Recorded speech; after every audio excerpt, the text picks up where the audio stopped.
Guys, mga ka-Shopee, yan box natin tong binili natin na router. Ano ba to? Microtech. Kasi nasira ng kidlat yung Microtech ko. Nakalagay yan dyan.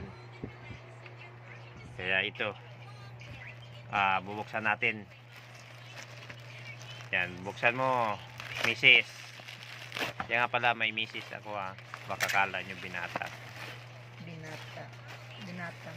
Hindi binatang ha. Bad yan. Paano ba ito? Papaiti. Pasensya na guys kasi may kasama akong inchik. Sa paiki. Jape ko siya.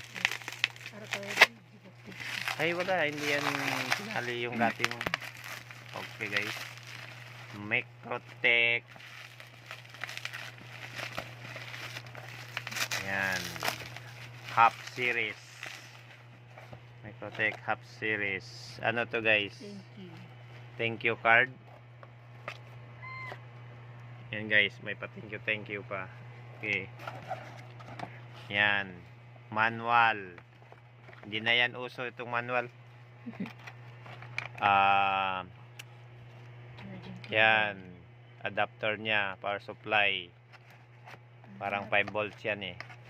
Kung hindi 5 volts, 12 volts. 5 volts siguro to. Yan. Yan guys.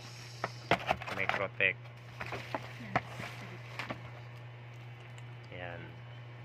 Kasi yung ganito kung nung isang araw tinamaan ng kidlat. Kaya yun. Sayang.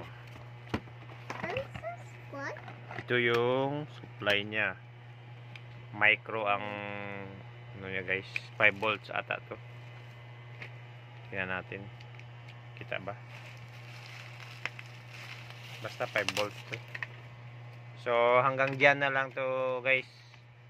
Kasi i-config natin to mamaya para diyan sa ating Starlink. Yan o. Yan na. Mamaya. Sige. Siya nga pala kung bago ka lang sa channel ko, paki-ano naman, paki-like at subscribe. Maraming salamat. Bye.